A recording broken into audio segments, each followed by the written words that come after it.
जी बिस्मिल्लाहिर्रहमानिर्रहीम, अस्सलाम वालेकुम। मैं हूं बिलाल अहमद। उम्मीद है आप सब खैरियत से होंगे। और चूंकि काफ़ी देर से आप लोग इंतज़ार कर रहे थे तो आज हम लाइव आए हैं।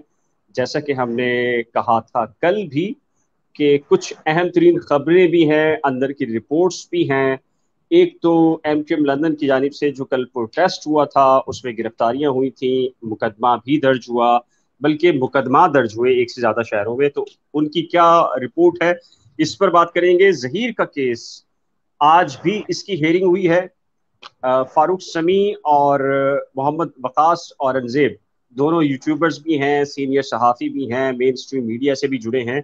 ये दोनों मेहमान भी हैं और सीनियर कोर्ट रिपोर्टर्स भी हैं। तो इनसे ये जानने की कोशिश करेंगे कि जहीर के केस में आज क्या हुआ और इनके तजर्बे की रोशनी में कल क्या मुतवक्का चीज़ें हैं, क्या होने जा रहा है।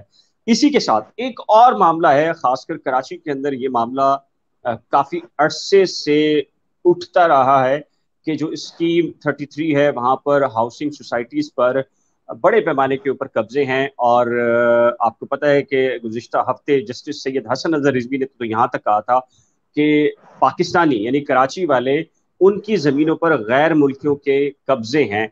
नाम नहीं लिया था लेकिन उनका इशारा अफगान बस्तियों की तरफ था। और ये भी उन्होंने कहा था कि सराब बोर्ड से जो आगे का इलाका है वो मुकम्मल नो गो एरिया बना दिया गया है। अब इत्तला यह है कि गडाब के इलाके से 4 अफराद को गिरफ्तार किया गया कल, क्योंकि उन पर यह इल्ज़ाम था कि उन्होंने 14 अगस्त पर पाकिस्तान के परचम लहराने के बजाय अफगानिस्तान के परचम लहराए। ये मामला क्या है, कहाँ गिरफ्तारी हुई है, क्या मामला है, इस पर भी बात करेंगे।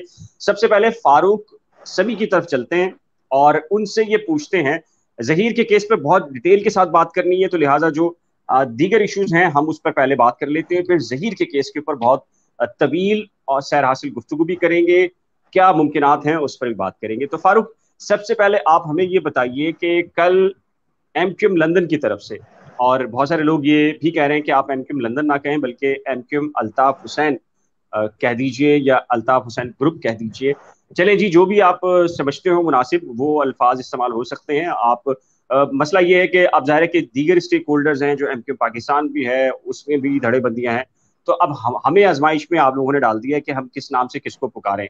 एक नाम से एक को पुकारते हैं तो दूसरा ऑब्जेक्शन करता है, दूसरे को अगर उस नाम से पुकारते हैं तो पहले वाला ऑब्जेक्शन करता है। तो हमारे लिए ये एक मुश्किलात नई खड़ी हो गई हैं। फारूक समी, कल कराची में भी मुकदमा दर्ज हुआ और कराची के अलावा दीगर जगह पर भी ये मुकदमा दर्ज हुए, क्या कहेंगे आप?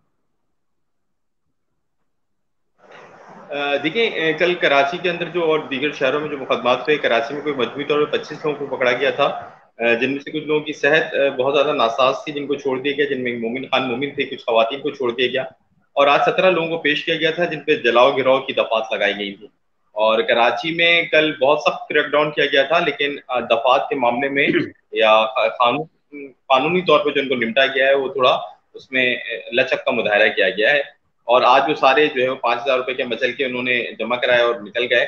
और जो वकला की टीम पेश हुई थी उसमें जौहर आबिद नाम है, वकील साहब का पुराने हैं और एमकेएम के पुराने वफा परस्त लोगों में शुमार होता है उनका।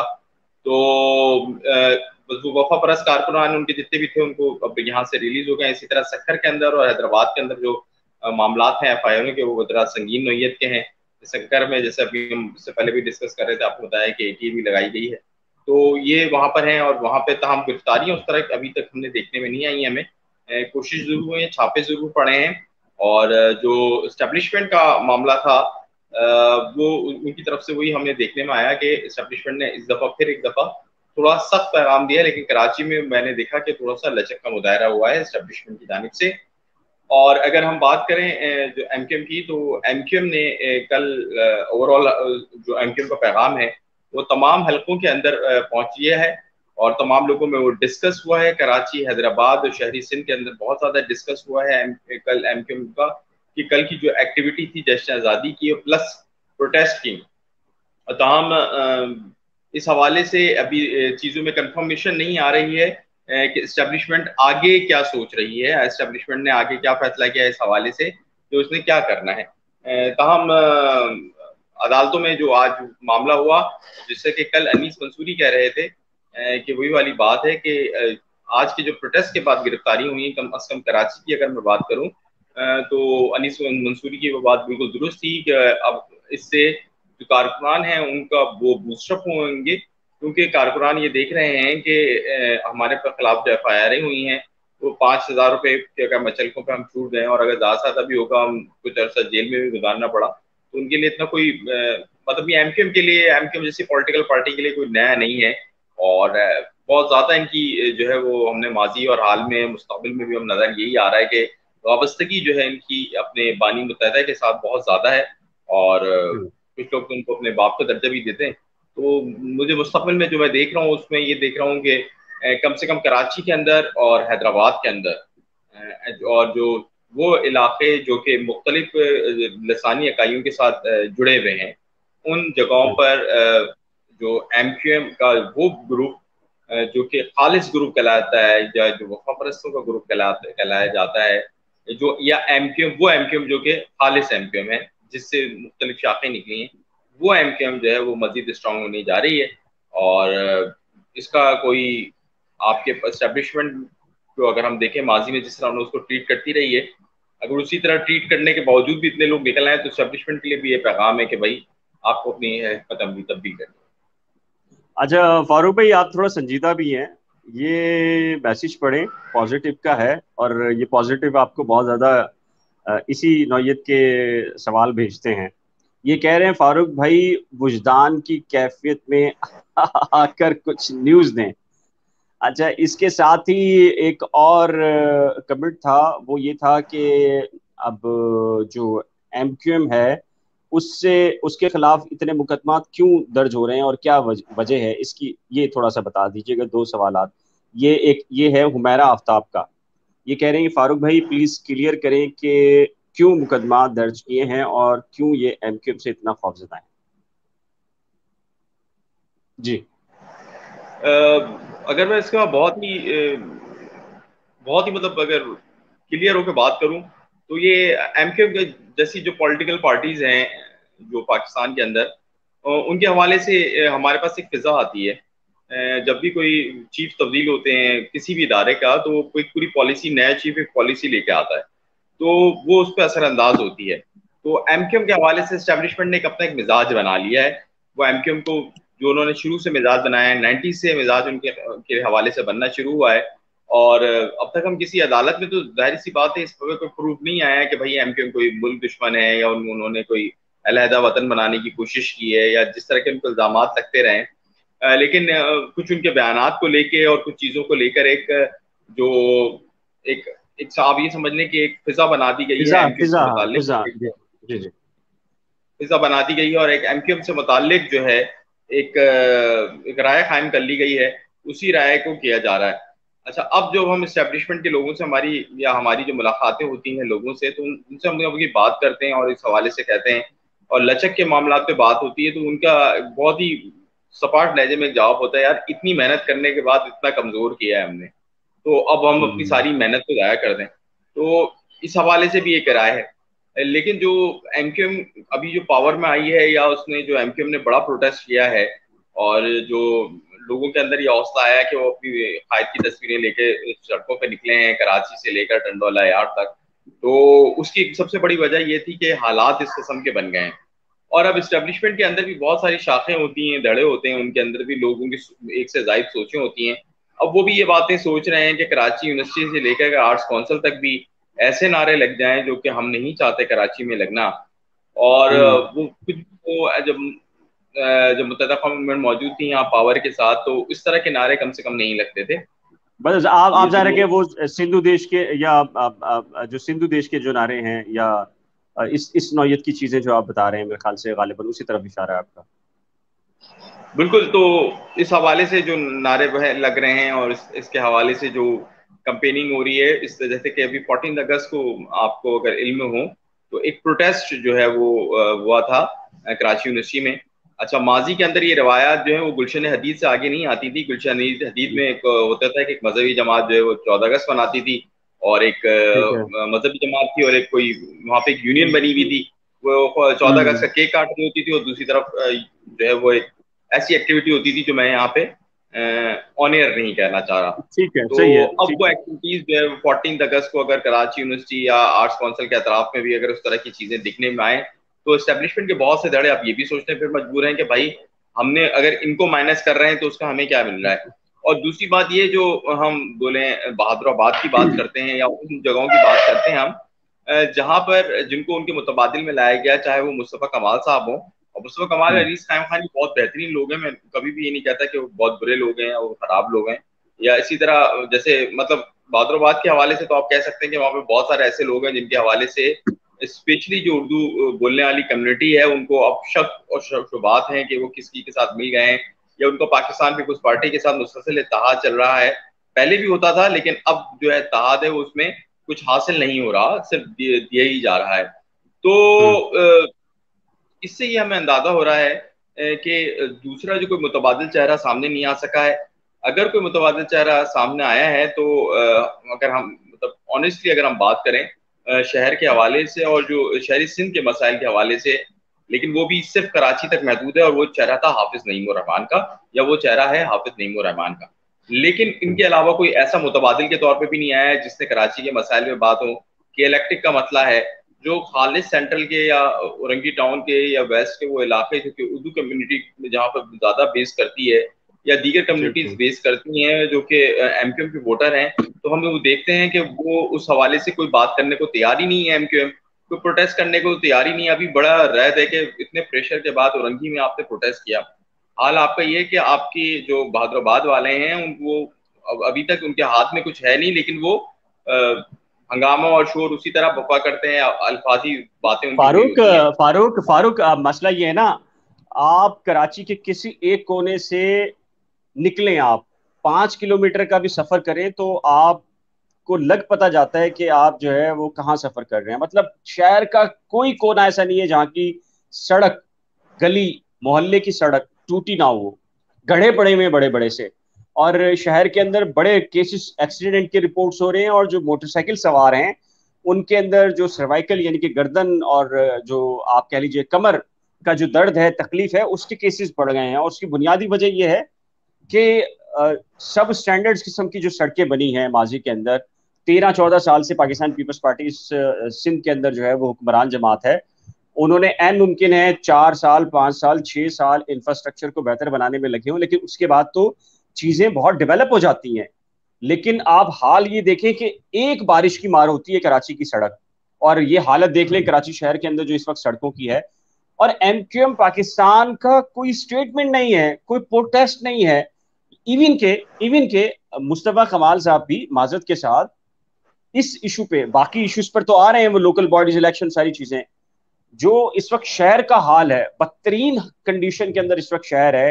आप पानी को ले लीजिए, कौन कौन से इलाके डूबे हुए हैं, आप कुछ नहीं बचा, कच्ची आबादी भी डूबी हुई है और डिफेंस और डीएचए भी डूबा हुआ है। ये सारे इश्यूज हैं और इन पर कोई बात नहीं कर रहा है।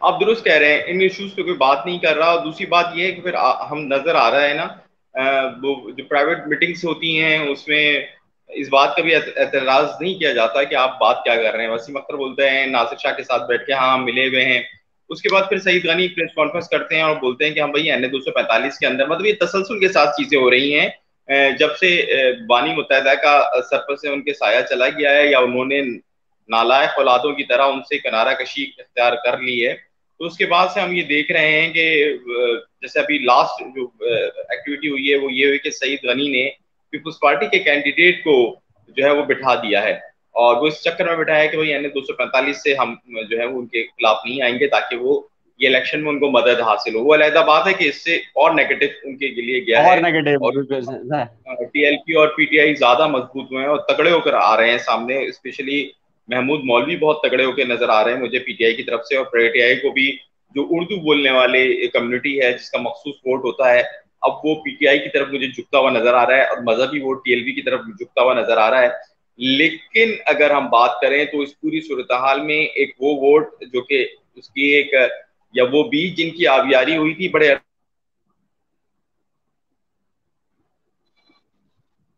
वकास सुन पा रहे हैं वो फारूक भाई को आप? फसल जो है वो इसी फारूक मुतालिक भाई है। को नेटवर्क इशू कर रहा है फारूक भाई का। फारूक भाई दोबारा मेरी जाकर आवाज आ आप रही है? आइए। जी अब आ रही है, आप कंटिन्यू करें, आप कंटिन्यू करें। कंटिन्यू करूं? अच्छा, तो जी जी जो कंटिन्यू करें। आपने बीज बोए हैं, एस्टेब्लिशमेंट ने ये बीज बोए थे ना, पहले तो 70 से पहले, जैसे कि कल अनीस साहब भी बता रहे थे, और वैसे भी हम सब ने पढ़ा है कि 70 से पहले तक सारे जो पॉलिटिक्स थी ये जबान की बुनियाद पे नहीं होती थी, बल्कि कराची की पॉलिटिक्स मजहब की बुनियाद पे थी। मजहब की एस्टेब्लिशमेंट का बुनियाद। इसमें बड़ा रोल था, आप माने ना माने, और फिर कुछ नाइंसाफियां भी थी, कुछ चीजें भी थी ऐसी जिसके बाइस एमक्यूएम आई। अब वो यहाँ पे जो कम्युनिटी या जबान की बुनियाद पे जो वोट बैंक है, अब वो उस वोट बैंक ने कहीं तो जाना है। इसको बड़े अरसे जाहिर लगेगा है। समझने में कि क्या होना है और क्या नहीं है। इस वोट बैंक ने बड़े अरसे तक बिना किसी ख्वाहिश के कि हमें सड़क चाहिए, हमें स्कूल चाहिए, सिर्फ वोट डाला, और वोट उनको डाला कुछ है, मिला जी भी जी, नहीं। ऐसे डाला। लेकिन मिला उसके भी नहीं। बावजूद वो वोट बैंक भी उसको डालेंगे ना जो प्योर है। मतलब कुछ भी हो, एमक्यूएम में या महाजिर को एस कौम बात करने वाले तो बानी मुत्तहिदा थे, और बाकी लोग तो नहीं थे, और ये बता तो सारे उनके बच्चे हैं। तो लोग बाप के होते हुए बच्चों पे क्यों एतबार करेंगे? तो ये सारी चीजें थी, ये सारे अवामिल जमा हुए, और इन्होंने अपनी ना सिर्फ नालायकी को साबित किया, बल्कि इन्होंने अपनी बेहिसी को भी साबित किया है। मैं हमारी क्योंकि सिटिंग्स हर तरह के लोगों में होती है, तो जो एमक्यूएम के जिन लोगों में हमारा उठना बैठना है, तो एमक्यूएम के अंदर एक बड़ा सेटअप था, जो एमक्यूएम के कारकुनान बताते हैं कि एमक्यूएम में जो उनके जो अफराद थे, चाहे वो इनकाउंटर्स के अंदर जाएं, आप उनके हवाले से कोई भी राय कायम कर सकते हैं कि वो स्टेट से उनके मुखालिफ थे या जो भी थे, उनकी बड़ी रिस्पेक्ट करते थे। जब तकरीबात होती थी एमक्यूएम की, इसकी तरह उनका ख्याल रखा जाता था। अब ये शिकवा सामने आ रहा है कि जनाब उनको तो ख्याल ही नहीं रखा जाता, उनके घरों को पूछा नहीं जाता, बुकला फराम नहीं किए जाते। अब ये आपको उनकी जो आइकॉन है सहूलत मिर्जा की फैमिली से लेकर अभी मौजूदा हाल के याफ्ताबाद का एक बड़ा नाम है, जिनकी फैमिली से मेरी परसों तरसों में मुलाकात हुई है, उन तमाम ने यही शिकवा सुनने में आया हमें कि भाई अब तो वो सपोर्ट ही नहीं रही। जब मुजरिम साबित हो जाए तो भले आप सपोर्ट छोड़ दें, लेकिन जब तक बंदा मुल्जिम है जब तक से सपोर्ट करें। पार्टी के कहने पर किया सपोर्ट। था, किसी की भी जाति नफरत नहीं थी, किसी ने कभी भी मर्डर का जो चार्ज है, चाहे वो किसी पुलिस वाले का हो या किसी सियासी कारकुन का हो अपने मुखालिफ, वो उसकी उससे जाति दुश्मनी तो नहीं थी। तो ये उनके शिकवे हैं, और ये जो शिकवे हैं वो जब यहाँ पे बात होती है और कुछ नहीं होता, तो फिर वहां से जवाब आता है कि जनाब हम आपके साथ हैं, लेकिन मसला ये कि इस वक्त हम मौजूद नहीं है। तो फिर अब वो क्या है कि वो तो बिल्कुल कहते हैं आप हमें वापस लेकर आए। तो जब हमें वापस लेकर आना है, तो वो बरसों की मोहब्बत जो एक नारा परवान चढ़ाया, और उसके साथ साथ ये अवामिल मिलके नालायकी प्लस बेहिसी, ये आप उनको तगड़े कर रहे हैं एमक्यूएम को, जिसको हम एमक्यूएम लंदन कहते हैं या एमक्यूएम खालिस कहते हैं। और वो जो बहादुराबाद के एमक्यूएम है, जिनको उमूमी तौर पे कहा जाता है कि उन्होंने मसलिहत इख्तियार की या गद्दार हैं वो। और इसी तरह एमक्यूएम हकीकी के हवाले से आपको एक बड़ी मजे की बात बताऊं बिलाल, इस वक्त एमक्यूएम हकीकी के हवाले से फिर उर्दू कम्युनिटी में पॉजिटिव वाइब्स हैं, हाँ बिल्कुल बनस्बत बिल्कुल। इसके बहादुराबाद के या मुस्तफा कमाल साहब के। अच्छा अच्छा अच्छा फारूक, इस पे थोड़ा सा बात करेंगे, लेकिन इससे पहले चूंकि अब जहीर केस को भी फोकस करना है, उस पर सारी चीज बातें करनी है। वकास, मुख्तसर बताएं कि आज एक मुकदमा दर्ज हुआ है, और कराची का एक बड़ा इशू ये है कि यहाँ पर लाखों की तादाद में अ, गैर मुल्की कह लीजिए, अफगानी कह लीजिए, वो यहाँ पर आबाद हैं। स्कीम 33 अफगान बस्तियां यहाँ पर बसी हैं, जहाँ पर पुलिस नहीं जा सकती, लॉ इन्फोर्समेंट एजेंसीज नहीं जा सकती, हाउसिंग सोसाइटीज में कब्जे हैं। अब गडाब के अंदर ये वाकया हुआ है कि 14 अगस्त है, पाकिस्तान का जश्न आज़ादी का दिन है, लेकिन वहां पर अफगानिस्तान का परचम लहराया जा रहा है। तो इसकी तफसीलात क्या हैं, और थोड़ा सा बताइएगा जरा इस पे।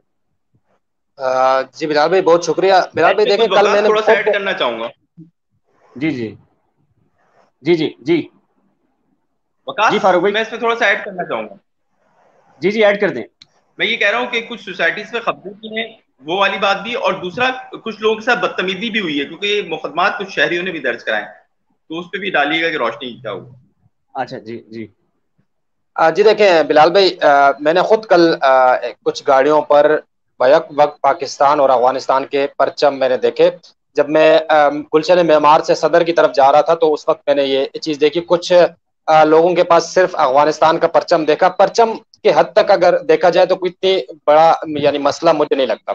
लगता। यूएई में पाकिस्तान का परचम लहराया गया, हाँ बाकी नहीं ममालिक ठीक में है। मसला नहीं अमेरिका है। में पाकिस्तान का परचम भी लहराया जाता है, इसमें तो कोई वो यहाँ तक नहीं है, ठीक है। यहाँ तक तो बात ठीक है, यहाँ तक तो बात समझ आती है। और ये जहां तक कराची की बात है तो बाकी कराची में बहुत ज्यादा है, और इसके साथ साथ दीगर पाकिस्तान के जो हिस्से हैं वहां पर भी अगवानी बड़ी तादाद में मौजूद है। अब जो मुकदमा बना है, अगर उस पर आप गौर करें तो मुकदमा क्या बनाया गया, परचम के हवाले से मुकदमा बन ही नहीं सकता। मुकदमा क्या बना, इनके पास शिनाख्त नहीं है या ये बगैर इजाजत के पाकिस्तान में मौजूद है। अब सवाल ये पैदा होता है कि पाकिस्तान में ये बगैर इजाजत के आते कैसे हैं। और यहाँ पर मुल्ला अख्तर मंसूर, शायद मैं अगर गलत नहीं हूं तो उनके हवाले से रिपोर्ट आई थी, फारूक भाई आपके जहन में भी होगा, कि गुलशन मेमार में उनके यहाँ पर बिल्डिंगें थी, यहाँ पर घर थे उनके, बैंक अकाउंट्स थे, और ये सारी चीजें जो है एफआईए ने सामने रखी। इसके साथ साथ मैं खुद कितने अगवानियों को जानता हूं जो बगैर शिनाख्त के पाकिस्तान में घूम रहे हैं, न सिर्फ घूम रहे हैं बल्कि उनकी अपनी जायदादें हैं। यानी शिनाख्ती कार्ड हमारा ऐसा है कि वो तो आप पैसे दें, आपको शिनाख्ती कार्ड बन के आपको मिल जाएगा। जितना आसान उनके लिए, क्योंकि उनके पास पाकिस्तानियों से ज्यादा पैसा वो खर्च कर रहे हैं, और जब वो कारोबार कर रहे हैं यहाँ पर, जो भी काम कर रहे हैं उसके वजह पैसा कमा रहे हैं, और पैसा जब होता है आपके पास तो आप पाकिस्तान में कौन सा ऐसा काम है जो आप नहीं करा सकते, वो करा रहे हैं। अब जब यहाँ पर अच्छी खासी तादाद में मौजूद हैं तो कहा यह जा रहा है कि ये जो लोग हैं ये आए हैं, ये बगैर किसी इजाजत के आए हैं। इनके पास जो अकामा कह लें या आईडी कार्ड कह लें जो अगवानियों को दिया जाता है, वो इनके पास नहीं है। अब सवाल बहुत सारे जहन में उठ रहे हैं। हाँ, जहां तक फारूक भाई ने एक बात की बदतमीजी की, बिल्कुल बदतमीजी हुई है। कल मैं खुद गया हूँ, बल्कि फैमिली के साथ वापस आ रहा था सदर से गुलशन मेमार की तरफ, हमने रास्ते में देखा क्या कुछ हुआ, और उसमें वो थे या नहीं थे किसी के चेहरे पे नहीं लिखा हुआ कि ये कौन है, लेकिन बदतमीजी बहरहाल हुई है, अच्छी खासी हुई है, फैमिलीज के साथ हुई है। और यानी मैं खुद इस चीज का शिकार हुआ। लेकिन सवाल ये पैदा होता है कि पाकिस्तान में कोई भी मुंह उठा के आ जाएगा, कोई भी यहाँ से चला जाएगा। आप जब जो मुतासरीन थे उनको ईरान में भी गए हैं, ये मुतासरीन अगवानी महाजरीन ईरान भी गए हैं, दीगर ममालिक भी गए होंगे, वहां पर कैंप्स बनाए गए, उन कैंप्स तक इनको महदूद रखा गया। क्या वजूहत थी कि पाकिस्तान में ये हर शहर में पाए जा रहे हैं, हर सूबे में पाए जा रहे हैं। और खैबर पख्तूनख्वा में तो आप तफरीक भी नहीं कर सकते कि कौन पाकिस्तानी है और कौन अफगानिस्तान से आया हुआ है। हम ये नहीं कहेंगे कि सारे अफगानी एक जैसे हैं, हम हरगिज ये बात नहीं करेंगे। अफगानी बहुत तो ऐसे भी हैं कि आपके भी दोस्त होंगे, मेरे भी दोस्त होंगे, और बहुत अच्छे से यहाँ कारोबार कर रहे हैं और उनके साथ ताल्लुकात हैं। लेकिन कुछ ऐसे हैं कि जिनके दिलों में हमने नफरतें भी देखी। हमने खुद, मैं जहां पर पढ़ा हूँ वहां पर अफगानी भी पढ़े हैं, और अफगानी जब हमारे साथ बैठते थे तो वो उनका झुकाव ज्यादातर भारत की तरफ होता था। वजूहात बहुत सी हो सकती हैं, लेकिन बहरहाल पाकिस्तान ने उनको पनाह दी, पाकिस्तान ने उनको रखा। लेकिन कुछ नहीं बल्कि बहुत सारी गलतियां हमसे ये हुई हैं कि हम एक तो तफरीक नहीं कर सके। अब मामला यहाँ तक पहुंच गया है कि आप कराची में अगर देखें तो आप ये नहीं पहचान कर सकते कि ये पाकिस्तान का पठान पाकिस्तानी शहरी है या कोई अफगानी है। अब परचम लहरा दिया गया, वहां तक बात हमें समझ आ रही है, ठीक है लहराए यहाँ पर परचम। मैं तो यहाँ तक कहूंगा कि अगर इस मुल्क में किसी भी मुल्क का परचम अगर लहराया जाता है, इसमें कोई मसला नहीं है, परचम लहराए यहाँ पर जो भी बाशिंदे रहते हैं उसमें कोई इशू। लेकिन जब आप कानून को हाथ में लेते हैं, जब आप इस मुल्क में अगर रह रहे हैं, इस मुल्क के जो वसाइल हैं उनको इस्तेमाल कर रहे हैं, जितने भी हैं, हम यही रोना रोते हैं कि हमारे पास वसाइल नहीं है, सहूलियात नहीं है, लेकिन फिर भी आप इस्तेमाल कर रहे हैं, आप बिजली इस्तेमाल कर रहे हैं, यहाँ के वसाइल इस्तेमाल, तो इस मुल्क के जो कवानीन है वो आपको फॉलो करने होंगे। और कवानीन को भी साइड पे रख दें, एक इंसानियत का जो पहलू है उसको नजरअंदाज कहीं नहीं किया जा सकता। इंसान जहां भी बसते हैं, कराची के हवाले से बात की, एमक्यूएम के हवाले से बात की, हम बचपन में आया करते थे कराची, तो कराची का एक इमेज लेकर जाते थे कि कराची में जो माहौल होता है, जो यानी किसी पर मुसीबत आती है तो अहले कराची लाइन बना, मैंने खुद बचपन में देखा है, मोहब्बत होती थी, लोग क्या कुछ करते हैं, वही कराची है। यहाँ पर एक बेहंगम सा मामला बन गया, जिसके हाथ में लाठी आई, उसके हाथ में भैंस है, और 14 अगस्त के नाम पर जो कुछ हो रहा है, और उसमें ज्यादातर जो है मेरे ख्याल से जो पुराने कराची वाले हैं, मेरे ख्याल से वो घरों से इस दिन शायद इस वजह से नहीं निकलते होंगे कि बाहर नहीं निकलते फारूक, ये बिल्कुल यही बात है, जी जी, मजबूरी के तहत जो कराची की जो प्योर फैमिलीज हैं, जो फैमिलीज वाले लोग हैं, वो 14 अगस्त को नहीं निकल पाते अपनी फैमिलीज को लेकर, वो सड़कों पर नहीं निकल पाते, वो साहिल समंदर नहीं जा पाते, वो मज़ार कायद नहीं जा पाते, वो कराची के हिस्टोरिकल प्लेसेस के ऊपर नहीं जा पाते। नई माहौल अब रहा कराची के अंदर ऐसा जो फैमिली इन्वायरमेंट्स का हो। आप किसी पार्क में चले जाएं, साहिल समंदर पर चले जाएं, कहीं भी चले जाएं, आपको वो फैमिली का इन्वायरमेंट नजर नहीं आता। वो फारूक, क्या कहेंगे इस पूरे जो ये कल्चर चेंज हो गया है कराची का इसके ऊपर? और ये वकास ने बिल्कुल ठीक कहा कि चेक एंड बैलेंस नहीं रहा आपके साथ। देखिए, एक तो मैं वकास की बात को सेकंड करूंगा ना, फिर दूसरा मसला ये है, एक तो हमने अपने मामलात बहुत ज्यादा उलझा लिए हैं। जिनका ये काम सही करना है उन्होंने अपने मामलात बहुत उलझा लिए। दूसरी चीज ये कि मैं इसको जो ना इस पूरे अमल को आम अगवानियों का मसला करार नहीं दे रहा। जी जी जी, देखिए, आबादी हम कभी भी किसी भी मुल्क के लिए मसला नहीं है। आबादी किसी भी मुल्क के लिए मसला नहीं है। अगर अफगान कारोबार कर रहे हैं तो वो अपने 4 अफगानों को रख रहे होंगे, तो वो किसी चार पाकिस्तानी से भी अपना सामान खरीद रहे होंगे। ये ट्रेड है, ट्रेड होनी चाहिए। ठीक है। जो मुझे मसला महसूस हो रहा है वो ये है कि ये कोई बैनुल अक़वामी साजिश का हिस्सा है जो पाकिस्तान और अफगानिस्तान दोनों के खिलाफ। इसका मेरे ध्यान में जो मामला है वो यूं है कि अगर आपको याद हो, सिंधी पठान झगड़ा हुआ था अभी गुज़श्ता दिनों। जी जी जी। जो सिंधी पठान झगड़ा हुआ था, तो पुलिस की इन्वेस्टिगेशन थी, उसके मुताबिक ये बताया गया कि ये जितनी भी जो चीजें ऑपरेट हुई थी, कुछ चीजें, जो कुछ कल्प्रेट्स थे जिन्होंने वहां पे हंगामा राई की थी, हवाई फायरिंग की थी, पुल पे चढ़ के अफगानिस्तान का झंडा लहराया था, उनको इंस्ट्रक्शन अफगानिस्तान में कोई दे रहा था। ये मत भूलिए कि तालिबान वहां पर आ गए हैं और उसके बावजूद भी वहां पे ऐसे एलिमेंट्स मौजूद हैं जो कि पाकिस्तान मुखालिफ हैं। और ये जो झंडा वो लहरा रहे हैं वो अफगानिस्तान का मौजूदा झंडा नहीं है। ये अफगानिस्तान का वो झंडा है जो कि माजी में ग्रेटर पश्तून की ये ग्रेटर अफगानिस्तान वाला झंडा है। और ये वो झंडा है कि हामिद करजई साहब की रिजीम या जो अमेरिका की जो रिजीम चेंज पॉलिसी थी उसके तहत जो हुकूमत आई थी बरसर इख्तिदार, ये उनका झंडा है। ये मौजूदा अफगानिस्तान का झंडा तो नहीं, उनका तो तालिबान वाला झंडा है जिसपे कलमा लिखा हुआ है। अच्छा, ये जो एक्टिविटीज कर रहे हैं ये रियासत को मुश्तिल करने वाली और शहरियों और अवानों के दरमियान जो है वो नफरत पैदा करने वाली कर रहे हैं। मसलन मेरे पास वो फुटेजेस मौजूद हैं जिसपे वो एक फैमिलियां जा रही हैं और वो फैमिलियों की गाड़ियों को हिला रहे हैं, फैमिली को हूट कर रहे हैं, शीशे नीचे करवा के स्प्रे कर रहे हैं। तो इससे ये लगता है, और वो सामने उन्होंने झंडे लिए हुए हैं, तो इससे मुझे ऐसा मालूम होता है या मुझे मेरे जहन में ये खदशात उभर रहे हैं कि जो पाकिस्तानियों और अफगानियों का रिश्ता है, हम पड़ोसी नहीं बदल सकते हैं ना, एक दुश्मन काफी नहीं है। हम इसको रियासत की पॉलिसी के मुताबिक इंडिया हमारा दुश्मन है, बिल्कुल वो कितने दुश्मन बनाएंगे। अच्छा, इनके साथ हमारे जो ताल्लुक वास्ता है पाकिस्तानियों का, वो एक रवायती ताल्लुक वास्ता तो है, इसके साथ साथ जबान, कल्चर, बहुत सारी चीजें, और सबसे बढ़कर जो मजहब का एलिमेंट हमारा इनका एक अरसे से बना, और उसके हमने रशिया को हमने अफगानिस्तान में रोक के रखा। ये हमारे इदारों की पॉलिसी थी। इसमें अगर हमारे लोगों ने वहां जाकर कुर्बानियां दी तो अफगानों ने भी बड़ी तादाद में कुर्बानी दी। ठीक है, उन्होंने अपने मुल्क डिफेंड किया, लेकिन उसकी वजह से रशिया पाकिस्तान में वो तबाही नहीं पहुंचा सका जो कि रशिया पाकिस्तान में तबाही पहुंचा। अच्छा चले फारूक भाई, हम हमारा फारूक भाई कर रहे हैं।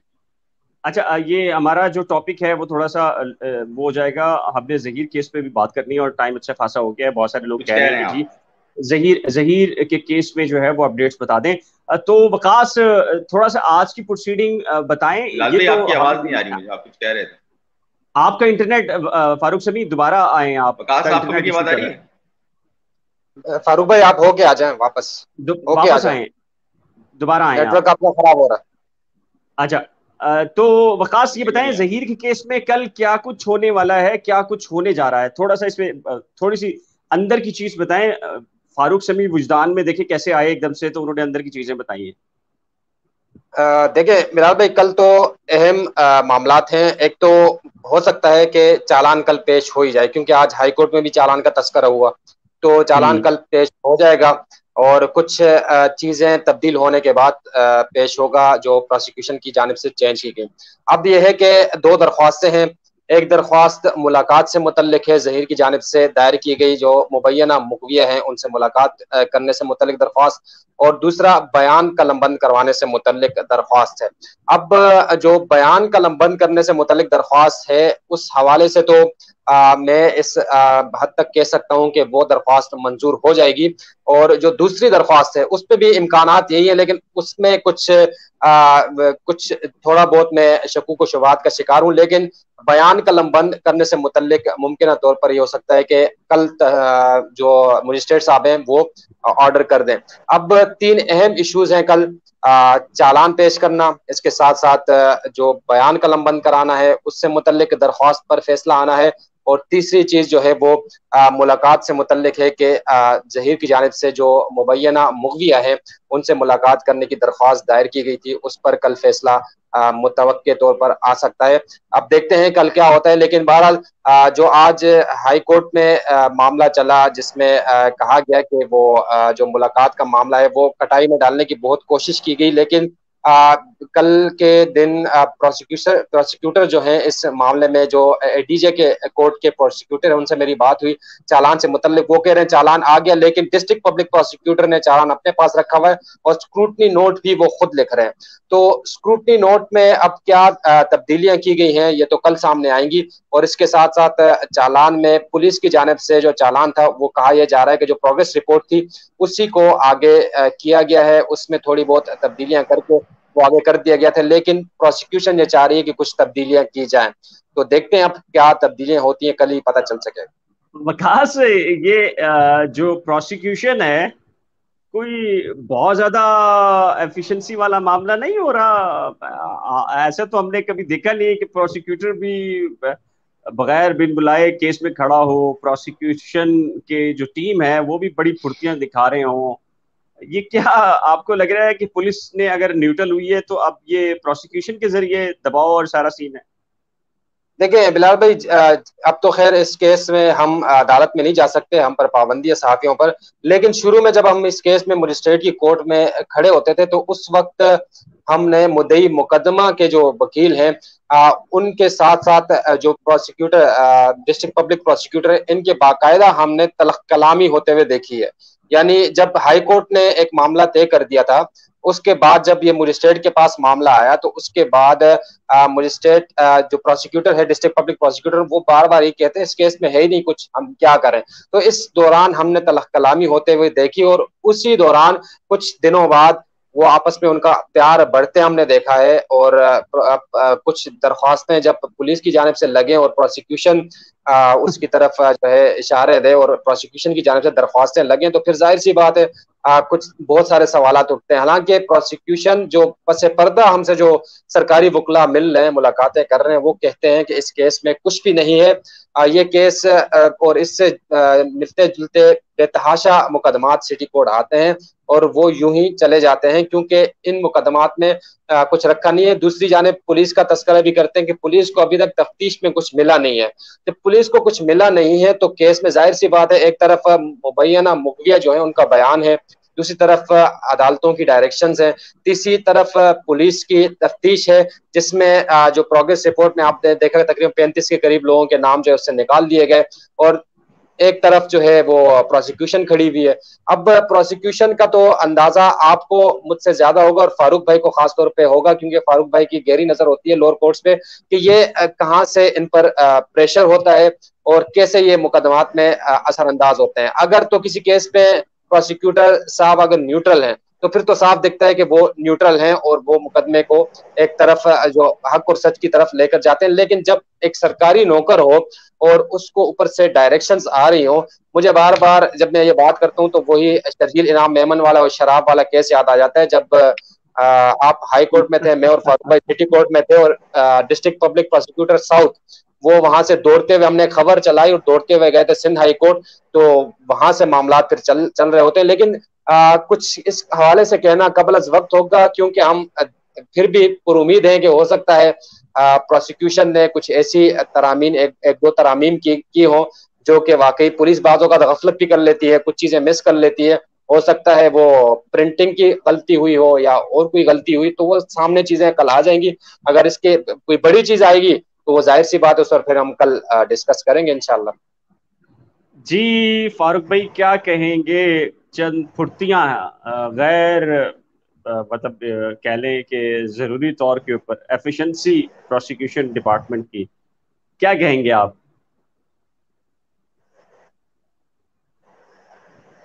मुझसे पूछा है बिलाल साहब? जी जी जी, आपसे पूछ रहा हूँ। जी जी फारूक भाई, आपको आवाज आ रही है? फारूक भाई का इंटरनेट दोबारा से इशू है। जी वकास, ये एक कमेंट है और ये कमेंट कह रहे हैं कि जी ये केस आखिर कब एंड होगा। आयात अब्बास साहब हैं, ये कह रहे हैं जी वकास सर ये केस कब एंड होगा, क्या कहेंगे आप? देखें बिलाल भाई, ये आयत अब्बास साहिबा है मेरे ख्याल से। अच्छा जी बिलाल जी जी भाई, जी केस अगर खत्म होने को अगर देखें तो केस तो खत्म हो चुका है। अब खत्म हो चुका है, इसी वजह से इसको लटकाया जा रहा है, इसी वजह से इसमें दरख्वास्तें दायर की जा रही हैं। आप देखें शुरू से इस केस को, हाई कोर्ट पर आपकी गहरी नजर है, हाई कोर्ट में क्या हुआ, उसके बाद लाहौर में क्या हुआ, फिर वापस आता है केस, पुलिस तफ्तीश करती है। हालांकि शुरू में पुलिस ने कह दिया था कि इस केस में हमारे पास कुछ भी नहीं है, एक अगवा का केस था, हमने मुखबिया को बाजियाब करा दिया, अब केस बनता नहीं है। एडवोकेट जनरल सिंध ने सिंध हाई कोर्ट में ये बयान दिया। अब केस में कुछ है नहीं, तो इसलिए केस में कुछ न कुछ निकालने के लिए दरख्वास्तें लगाई जाती हैं, और दरख्वास्तें लगाने का मतलब ये है कि मजीद इसको उलझाए रखना, या वो टाइम लेना कि हो सकता है कल को इस केस में हमारे हक में कुछ बयान आ जाए या कुछ ऐसी बात आ जाए जिस पर हम केस लड़ सकें। और अब इस वक्त बज़ाहिर इस केस में कुछ भी नहीं है, और ये हम नहीं कह रहे हैं, ये मुख्तलिफ हमारी सोर्सेज भी कह रहे हैं, और मुख्तलिफ रिपोर्ट्स जो आ रही हैं उसमें कहा जा रहा है। अब अगर कोई चीज जाहिर है डिले टैक्टिक्स यूज की जा रही हैं कि जो भी है, अगर 18 साल की भी अगर है लड़की, तो तब भी 18 साल की उम्र भी पुख्ता उम्र नहीं होती, उसमें भी उम्मीद ये जाहिर की जा रही कि हो सकता है कुछ ऐसा कुछ चेंज आ जाए कि माँ बाप के हक में बयान आ जाए। तो बहुत से मामलात हैं। आज एक बोल न्यूज का मैं एक वो यूट्यूब पे क्लिप देख रहा था, उसमें एक एक्ट्रेस है, वो भी यही बात कह रही थी, कोई उनका नाम जाहिर है मेरे सामने वो गुजर रही थी, मैंने देखा, तो वो भी बड़ा इस मामले को फेवर कर रही थी, और लोग अब कहने लग गए हैं, वो एक्ट्रेस जो बात कर रही थी वो ये कह रही थी कि जो भी है गलती, अगर जो मुबैना मुखबिया उनसे एक गलती हुई तो उसके बाद जो बड़े थे उनको सुलझाना चाहिए था, लेकिन बड़े गलती पे गलती किए जा रहे हैं, तो चीज को लटकाए जा रहे हैं, और चीज से शायद ये उम्मीद की जा रही है कि हो सकता है हमारे हक में कुछ निकल आए। लेकिन सवाल जो किया था कि केस कब खत्म होगा, अगर खत्म करने को कहें तो अभी इसी वक्त खत्म हो जाएगा, और अगर कोई खत्म करना ना चाहे तो दरख्वास्तों पे दरख्वास्तें देते रहें, केस चलता रहेगा। लेकिन अगर चालान जमा हो जाता है, चालान के बाद इस केस में तेजी आ जाएगी, और तेजी आने का मतलब यह है कि चार्ज फ्रेम होगा, चार्ज फ्रेम के बाद जो इल्जामात लगे हैं अब तक, जैसे कि जहीर गैंग फलाना फलाना फलाना, वो अदालत में साबित करना पड़ेगा, अगवा को साबित करना पड़ेगा, और शवाहिद अदालत में रखना पड़ेंगे। और पुलिस जो बार बार कह रही है प्रोग्रेस रिपोर्ट में और चालान की जो चीजें सामने आ रही हैं उसके मुताबिक पुलिस के पास कुछ भी नहीं है, यही वजह थी कि 35 लोगों का नाम निकाल दिया था। अगर पुलिस के पास कुछ नहीं है तो चार्ज फ्रेम के बाद पुलिस क्या साबित करेगी? तो लंबा तो यहीं तक जाएगा, चार्ज फ्रेम के बाद चीजें साबित करना पड़ेंगी, और साबित अगर पुलिस के पास कुछ नहीं है तो कुछ साबित नहीं हो पाएगा। खास लोग कह रहे हैं कि एक वकील साहब हैं, ह्यूमन राइट एक्टिविस्ट, उन्होंने बाहर बात की है, उन्होंने कहा है कि मेडिकल एमएलओ इसलिए करवाना चाहते हैं कि ताकि ये पता कराया जा सके कि कितने नशे दिए गए, कितने इंजेक्शन दिए गए, जिस्म के कौन से हिस्से पर तशद्दुद है, और इसके पीछे क्या क्या मामले हैं। ये तो वो पहले मुकर गए थे गैंग से, और ये फिर नया बयानिया आ गया। हालांकि जो दरखास्त उनकी है वो तो उसमें सिर्फ और सिर्फ प्यूबर्टी को वो कंफर्म करना चाहते हैं, जो मुबैना मुखबिया है। ये बाहर निकल के कुछ और है, कमरे अदालत में कुछ और मामला, ये क्या मामला है? और इस पे लोग बात भी कर रहे हैं, लोग साहब ने भी ये सवाल उठाया है, क्या कहेंगे आप? देखें बिलाल भाई, हमारे फोरम पे तो आपका हो, फारूक भाई का हो या हमारा हो, उसमें तो हम वही बात करते हैं जो अदालतों में कोई चीज पेश कर दी जाए, या अदालत में कोशिश करते हैं जो दलाइल दिए जाएं उसको निकाल कर लोगों के सामने रखते हैं, यही कोशिश होती है।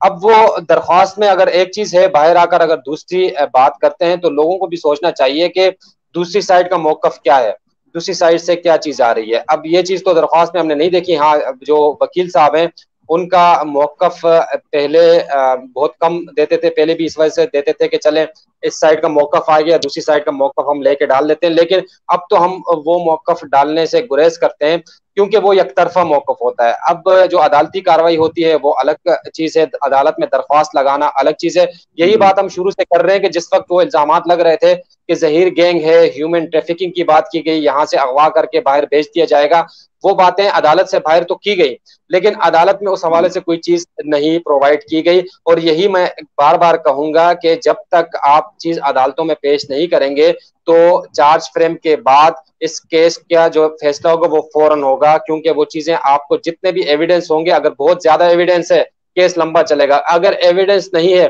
तो केस इतना लंबा नहीं चलेगा, क्योंकि अदालत में आपको एक एक चीज साबित करना पड़ेगी।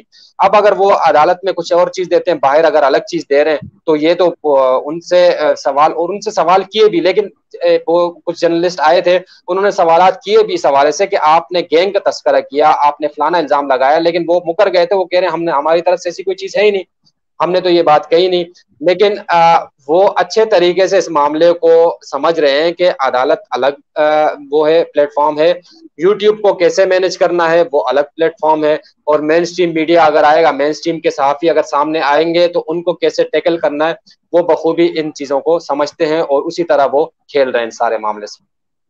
अच्छा फारूक भाई, आप इसको कंक्लूड कीजिए कि आप इस केस को क्या देख रहे हैं, कितना अर्सा देख रहे हैं? लोग अब कह रहे हैं कि हम उकता गए हैं, आखिर जो भी फैसला हो, जिसके भी हक में हो, खिलाफ हो, वो जो कानून है, अदालतें हैं पाकिस्तान की, और एक अदालत कुछ फैसला करेगी तो डेफिनेटली दूसरी अदालत मौजूद है, फिर तीसरी अदालत मौजूद है, अपील के फॉरम्स मौजूद हैं। आप क्या समझते हैं कि इस केस को कितना अरसा चलना चाहिए आपकी नज़र में, और चल कितना अरसा जाएगा ये केस?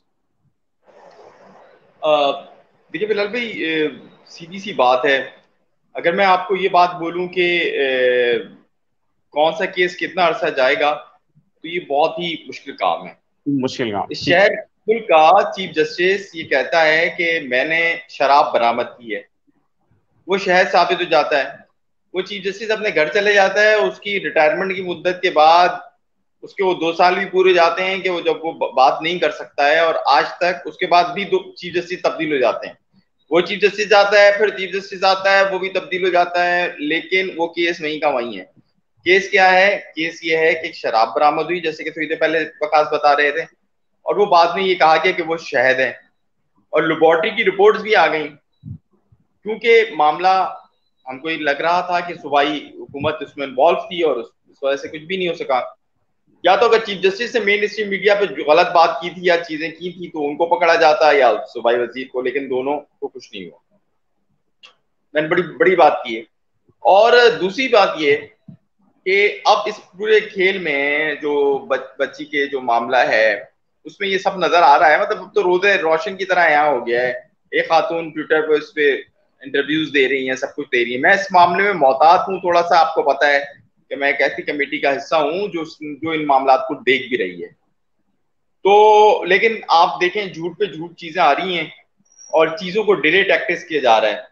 वो बेचारी बच्ची जो भी है, मेरा ना उससे कोई खून का रिश्ता है ना वो है, मैंने तो एक केस सुना है, और मैं तो समझता हूँ कि मैं थोड़ा सा, मैं या आप या वकास ही, हम थोड़े से हो सकता है जरा बेहिस हों, थोड़े से कम, आम बफर से ज्यादा कम हमको महसूस होता हूँ, क्योंकि हम रोजाना ही केसेस देखते हैं। मतलब मेंटली कहते हैं, साइकोलॉजिकली होता है, या तो बहुत ज्यादा इफेक्ट होते हैं या तो नहीं होते। तो उसके बावजूद हम ये देख रहे हैं कि वो बच्ची को आपने सड़ा दिया है ना, उसको एक तरह की आपने जेल दे दी है। अब इस केस के हवाले से हम प्रोसिक्यूशन का रवैया देख रहे हैं, तो मुसलसिल प्रोसिक्यूशन हर चीज में प्रॉब्लम क्रिएट कर रही है। प्रोसिक्यूशन लग रही है वो बात जब जिसमें मुद्दे मुकदमा फेल हो जाते हैं, तो हमें महसूस होता है कि प्रोसिक्यूशन कोशिश करती है कि फिर अब मैं वो दरखास्त, पूरी दरखास्त को मैं कर दूं, तो मैं इसी में चीज में आगे आ जाऊं। और रही बात इस केस के चलने की, तो चालान आने के बाद ये उमूमी तौर पे इस तरह के केसेस तो 1 से 1.5 महीने में हल हो जाने चाहिए, और अगर 1 से 1.5 या 2 महीने में हल नहीं होते तो उसमें आपको पता है वजह क्या होगी और कौन कितना लंबा खींचेगा। दूसरी बात ये जो मुझे महसूस अभी तक हुई है, या तो पाकिस्तान में एक ताकतवर शख्स हो, जो जहीर वाला जो साइड है उसकी प्रोसिक्यूशन अभी तक मुझे, या उनकी जो प्रोसिक्यूशन की टीम है या वकला की जो टीम है, वो मुझे तगड़ी तो नजर नहीं आई है। तो ये केस मेरे ख्याल में 6 से 8 महीने चलेगा, और अगर बहुत ज्यादा इसमें कुछ तमाशा हो गया तो चाइल्ड मैरिज एक्ट के तहत सजा बनती है, वो हो जाएगी। इससे बढ़कर कुछ नहीं होना। बाकी ये जी आप वकास, उलझाते रहें, इधर से उधर चलाते रहें, बस मैं इस बात से खौफजदा हूँ कि कोई ऐसा काम ना हो जाए, कोई ऐसा वाकया रोनुमा ना हो जाए जो कि बहुत अनप्लेजेंट हो, जो कि इंतहाई नाखुशगवार हो, और हमारी समातों को और हमारी आंखों को अच्छा ना लगे, और मुस्तकबिल में कि ये वाला वाकया हो रिपीट, तो हम रंजीदे ना हो। अच्छा वकास, इसको कंक्लूड करें आज। क्या देख रहे हैं आप, क्या देख रहे हैं, कितना सही केस चलेगा? देखिए बिलाल भाई, मैंने तो बोल दिया कि अगर चालान कल सबमिट हो जाता है तो उसके बाद जाहिर सी बात है चार्ज फ्रेम होगा। अगर भी मेरी आवाज आप और तक पहुंची? जी जी जी जी, आइए आइए। जी जी। उसके बाद चार्ज फ्रेम होगा। चार्ज फ्रेम के बाद जो है केस इतना लंबा नहीं चलता, उसमें आपको जो एविडेंस होते हैं केस से रिलेटेड, जो गवाह होते हैं, वो सब आपको अदालत में पेश करने होते हैं। और हम्म। इस केस में अब तक की जो प्रोग्रेस है वो ये है कि इस केस में इतना कुछ है नहीं कि अदालत के रूबरू पेश किया जाए, उस पर दलाइल दिए जाएं या उस पर गवाह चलाए जाएं या उस पर जरा की जाए। इतना कुछ खास मवाद नहीं है, तो ज्यादा से ज्यादा यानी इतना अरसा इस पे लगेगा नहीं। अब देखते हैं कि जाहिर सी बात है, जैसे कुछ चीज अगर किसी एक फरीक के खिलाफ जाती, जैसे आपने तस्करा किया कि फोरम्स बहुत सारे मौजूद हैं। मिसाल के तौर पर लोअर कोर्ट जो मजिस्ट्रेट है या यहाँ से कोई फैसला होता है तो ये फिर ऊपर की अदालतों में चैलेंज होगा, एक अदालत दूसरी हम्म। अदालत। ये फैसले को जिस तरफ भी यानी जिसके खिलाफ भी फैसला जाएगा वो इसको, अब की जो कैफियत है इस कैफियत को देखते हुए ये लग रहा है कि इसको छोड़ा नहीं जाएगा, आगे ले जाकर सुप्रीम कोर्ट तक मामला ले जाकर वहां पर ही दम लिया जाएगा। अदरवाइज अगर फैसला अगर देखा जाए तो फैसला अभी के हाथ अभी खत्म हो सकता है। अगर फैसला करना चाहे अभी फैसला हो सकता है, क्योंकि फैसला सामने है सबके, लेकिन वो फैसला नहीं करना चाह रहे हैं। वो मेरे ख्याल से इस केस को जिस तरह शुरू में कहा गया था, इस केस को हम जो है पूरे पाकिस्तान के लिए एक मिसाली केस बना देंगे। तो मिसाली केस बनाने के चक्कर में फारूक भाई ने जिस तरह बात की कि वो बच्ची जहां पर है वो एक किस्म का जेल है, और जो लड़का है वो भी ऐसा है जैसे पुलिस की कस्टडी में हो। ठीक है, लड़का लड़की दोनों जो है वो एक तरह से तहवील में है। और लड़की के खुद जो हमारे जराए कहते हैं कि खुद यही कहा कि वो जो माहौल है उस माहौल में तकरीबन महीना होने वाला है, वो उस माहौल से अब तंग आ चुकी हैं। जाहिर सी बात है एक बंदा कैदी नहीं है और फिर भी वो इतनी सख्त सिक्योरिटी में एक जगह पे बंद है, तो जिंदगी कैसी रहेगी, और उम्र भी इतनी नहीं है। चले हम इनकी जो बताई गई उम्र है इनके वालिदैन की उसको भी मान लें तो ये बहुत बड़ा जुल्म होने जा रहा है। तो दूसरी जानिब अब केस जो है बस मेरे ख्याल से तो इतना लंबा केस नहीं है, लेकिन ये कि ये लंबा जाएगा, इस पे दरख्वास्तें लगती जाएंगी और ये बहुत आगे तक ये मामला मैं ये देख रहा हूँ कि बहुत आगे तक जाएगा। चले जी, आज का जो प्रोग्राम था, जिन लोगों ने अभी ज्वाइन किया है, हमने ये डिस्कस किया है कि कल MQM अल्ताफ हुसैन की जो तंजीम है उनकी जानिब से 7 साल के बाद कराची में एक एंट्री दी गई। ना सिर्फ कराची में बल्कि सिंध भर के मुख्तलिफ इलाकों में। कराची में मुजाहरा किया गया, कराची प्रेस क्लब और ज़ैबुन्निसा स्ट्रीट या ज़ैबुन्निसा जो मार्केट है उसके बाहर फवारा चौक के करीब, वहां से बड़े पैमाने पर गिरफ्तारियां हुई।